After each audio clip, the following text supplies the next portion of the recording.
तो फिल्म की शुरुआत में हम मेन कैरेक्टर ब्रैड को देखते हैं, जो एक पायलट था। वो एयरपोर्ट पर आगे बढ़ रहा था, साथ ही अपनी बेटी से वीडियो कॉल पर बात भी कर रहा था। वो उसे कहता है कि मैं काम खत्म करके जल्दी तुमसे मिलने आऊंगा, जो सुन वो खुश हो जाती है। इसके बाद ब्रैड पायलट वाले केबिन में आकर अपने साथी पायलट से मिलता है और दोनों अपने अपने बारे में बातें करने लगते हैं। फिर फौरन बाद ब्रैड को बाहर बुलाया जाता है। एक ऑफिसर उसे बताता है कि इमरजेंसी की वजह से तुम्हें एक कातिल को अपने साथ ले जाना पड़ेगा, जो बहुत ही ताकतवर है, जिसका नाम टोनी है। ये जिम्मेदारी हम तुम्हें इसलिए दे रहे हैं क्योंकि तुम काफी समझदार हो, जिस पर वो मान जाता है और अपने प्लेन के बाकी स्टाफ से आकर मिलता है। और ये लोग मुसाफिरों के बारे में बात करने लगते हैं कि सब आ गए हैं कि नहीं। और जैसे फिर सारे मुसाफिर आकर प्लेन में बैठ जाते हैं तो ये लोग फौरन अपनी उड़ान भरते हैं। ब्रैड अपने साथी पायलट को बताता है कि मैं अपनी बेटी से बहुत प्यार करता हूँ और बहुत जल्द उससे मिलने वाला हूँ। हमारा एक दूसरे के अलावा और कोई नहीं है। और फिर ये लोग रात तक प्लेन में सफर करते रहते हैं। लेकिन तभी अचानक मौसम बिगड़ने लगता है, जिस वजह से ब्रैड परेशान नजर आता है क्योंकि उसे कुछ ठीक नहीं लग रहा था। वो सभी मुसाफिरों को सीट बेल्ट बांधने के लिए कहता है। रेडियो के जरिए वो अपने सेंटर से बात करने की कोशिश भी करता है, पर उसकी बात नहीं हो पाती क्योंकि आहिस्ता आहिस्ता यहाँ के सारे रेडियोस काम करना बंद कर देते हैं। अब तभी अचानक बिजली का तेज झटका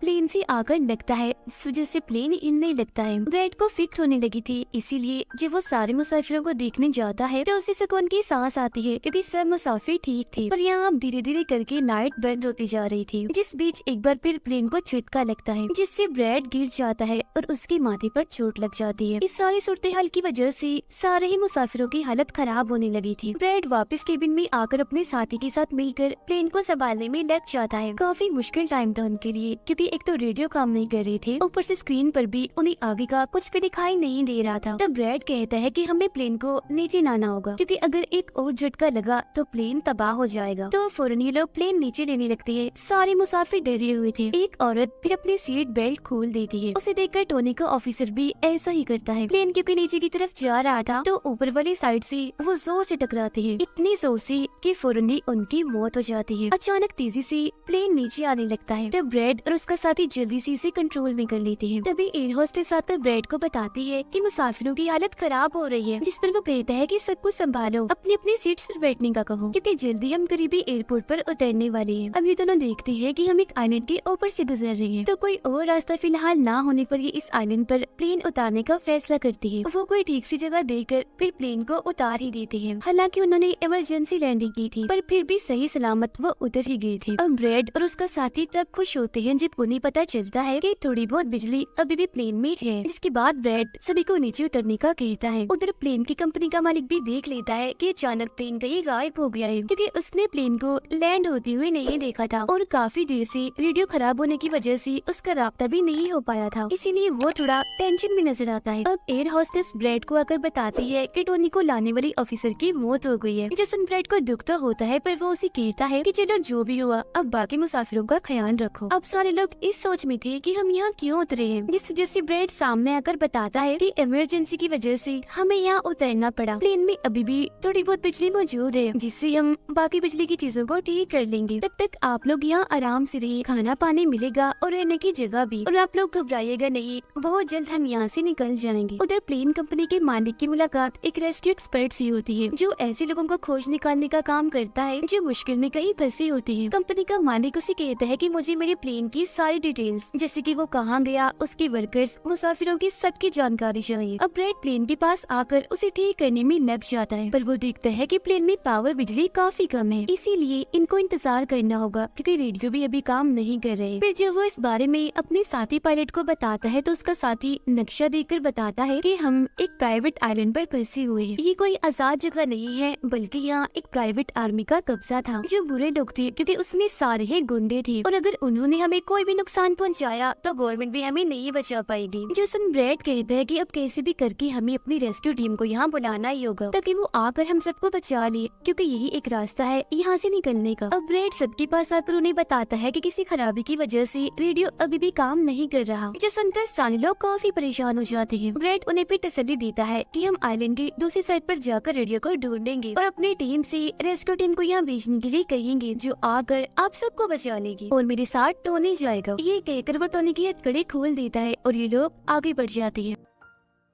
अब हम प्राइवेट आर्मी इन्हें जो बुरे लोग थे उनके हेड को देखते हैं, जिसके पास एक आदमी आकर बताता है कि यहाँ आइलैंड पर एक प्लेन आकर रुका है इमरजेंसी की वजह से, और उसके अंदर बहुत सारे लोग हैं जो अलग अलग मुल्कों से हैं। जो सुनकर प्राइवेट आर्मी का हेड उसे पैसे देता है इस जानकारी की और फौरन अपनी टीम को तैयार होने का कहता है, क्योंकि शायद ये लोग उन्हें लौटने के इरादे से जाने वाले थे। आइलैंड के जंगल में ब्रैड और टोनी आगे बढ़ रहे होते हैं। टोनी ब्रैड से पूछता है कि तुमने मुझे आजाद क्यों किया और अब कहाँ लेकर जा रहे हो? तो ब्रैड उसे कहता है क्योंकि मैं तुम्हारी वजह से सबको खतरे में नहीं डाल सकता, और यहाँ एक खतरनाक प्राइवेट आर्मी है जिसका मेरे साथ मिलकर तुम्हें सामना करना है। वो फिर और भी बहुत सारे सवाल ब्रैड से करता है और फिर अचानक ही चुप हो जाता है। तो जब ब्रैड पीछे मुड़कर देखता है तो टोनी वहाँ नहीं था, वो गायब हो गया था। उधर रेस्क्यू एक्सपर्ट प्लेन की जानकारी निकालने में लग जाता है। एक वीडियो में वो ब्रैड को देखता है जो झगड़ते हुए मुसाफिर से लड़कर उसे काफी मारता है। अब उसकी लड़ने की मारते देखकर रेस्क्यू एक्सपर्ट काफी खुश हो गया था, जिसके बाद वो एक प्राइवेट कंपनी के लीडर से बात करता है। कहता है कि आप लोग तैयार रहिए, कभी भी आपकी जरूरत हमें पड़ सकती है, जिस पर वो हाँ बोलता है। जंगल में आगे बढ़ते हुए ब्रैड एक खाली पड़ी फैक्ट्री में जाता है, जहाँ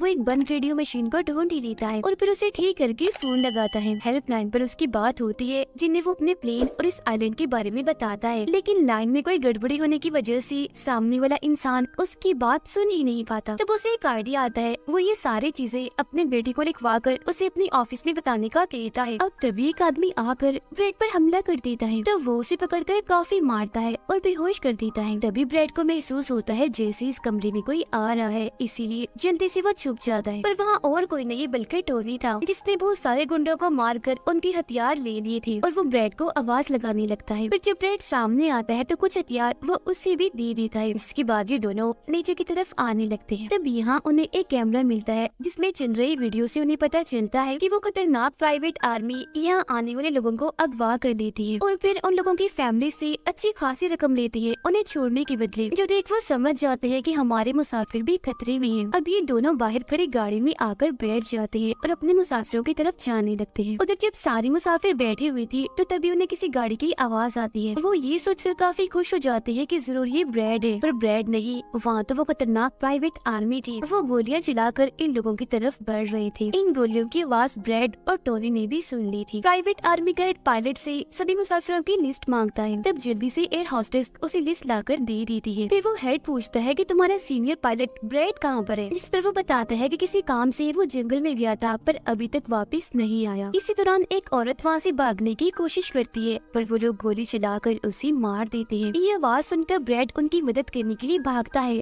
पर टोनी उसे रोक लेता है। गुंडे सारे मुसाफिरों को बस में बिठाने लगते हैं, क्योंकि वो इन्हें अपने साथ ले जा रहे थे बंदी बनाकर। उनका लीडर अपने दो साथियों को कहता है कि प्लेन में जाओ और सारा जरूरी कीमती सामान ले आओ, जिसके बाद खुद वो सारे मुसाफिरों को लेकर यहाँ से निकल जाता है। तब ब्रैड टोनी पर गुस्सा करने लगता है कि वो हमारे लोगों को ले गए और तुमने मुझे जाने ही नहीं दिया, जिस पर टोनी उसे समझाता है कि वो काफी बड़ी आर्मी थी, खतरनाक लोग हैं वो, अगर तुम चली भी जाती तो इतनी बड़ी आर्मी से अकेले नहीं लड़ पाते। फिर अभी दोनों दुखी तो थे पर आगे बढ़ जाते हैं और उन दोनों गुंडों को पकड़ लेती है जो प्लेन से कीमती सामान ले रही थी। ब्रैड गन पॉइंट पर उनसे पूछता है कि मुसाफिरों को लेकर कहाँ गया होगा तुम्हारा हेड, जिस पर वो बताता है कि यहाँ एक खाली फैक्ट्री है, वहीं गए होंगे वो लोग। अब रेस्क्यू एक्सपर्ट को ब्रैड की बेटी से उधर की सारी सूरत हाल का पता चल गया था, यानी कि उनका प्लेन वहाँ एक आइलैंड पर फंसा हुआ है और साथ ही वहाँ एक काफी खतरनाक प्राइवेट आर्मी भी है। वो इस बारे में प्लेन कंपनी के मालिक को बताता है, जिस पर वो कहता है कि फौरन अपनी प्राइवेट टीम और रेस्क्यू टीम को भेजो। फिर ये लोग जैसे तैसे करके उस आइलैंड और उनके प्लेन को ढूंढ लेते हैं। जब इनके बीच फैसला होता है कि प्राइवेट टीम का लीडर सबसे पहले वहाँ जाएगा अपनी टीम के साथ। उधर एक गाड़ी के जरिए ब्रैड और टोनी फैक्ट्री की तरफ जा रही थी, जिसके पास पहुंचकर ये चुपके से अंदर घुस जाते हैं, जहाँ वो सारे गुंडे मुसाफिरों की वीडियोस बना रहे थे, ये दिखाने के लिए कि कौन सा मुसाफिर किस मुल्क से है। अब प्राइवेट टीम भी प्लेन के पास पहुंच जाती है, पर इन्हें जब वहाँ कोई नहीं दिखता तो टीम का लीडर प्लेन के अंदर जाकर चेक करता है, जहाँ 2 लोगों की लाशें थी। इसके अलावा वहाँ ब्रैड का छुड़ा हुआ मैसेज भी मिल जाता है, जो कि उस फैक्ट्री तक आने का रास्ता था। फैक्ट्री में दोनों छुपकर उन गुंडों पर नजर रख रही थी, जिनमें से 2 गुंडों को वो पीछे से आकर पकड़ लेते हैं और मुंह बंद करके उनका दम घोट देते हैं, जिससे उनकी मौत हो जाती है।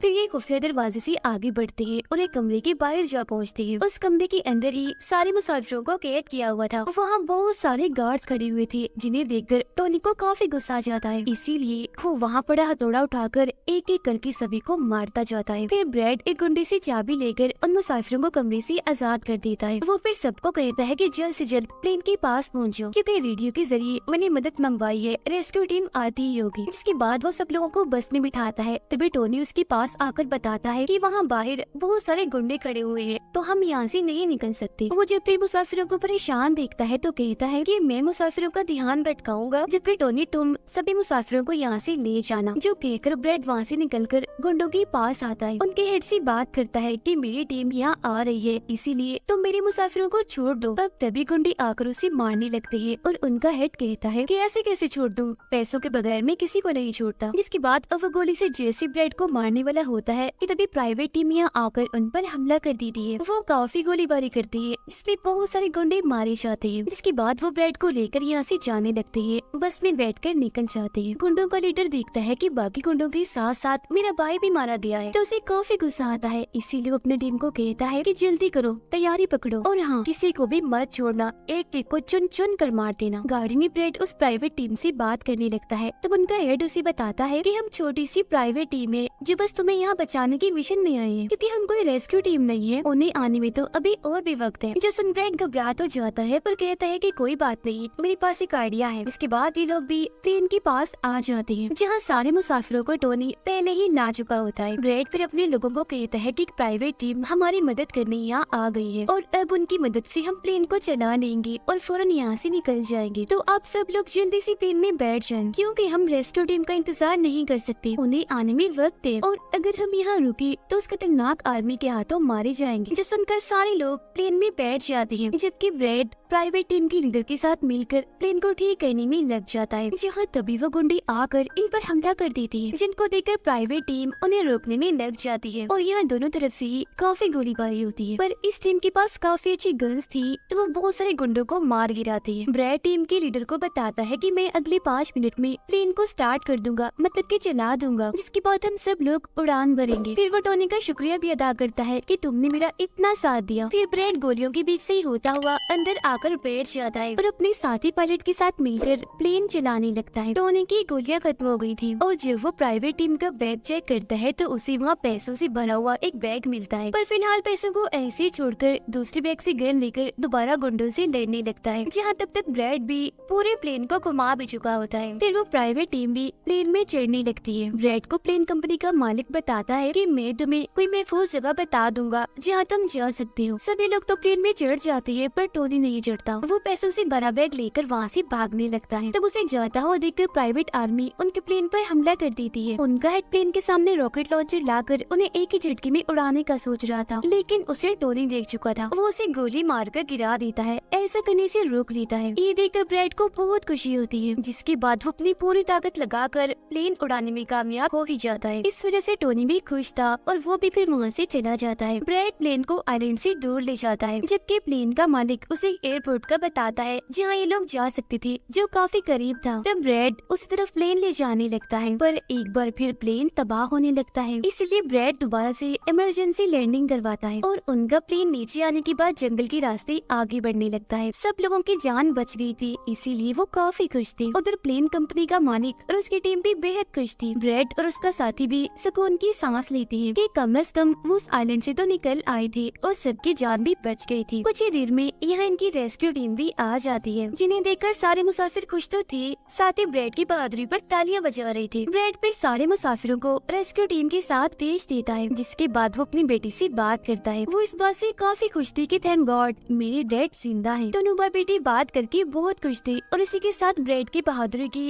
ये कहानी इधर ही खत्म हो जाती है।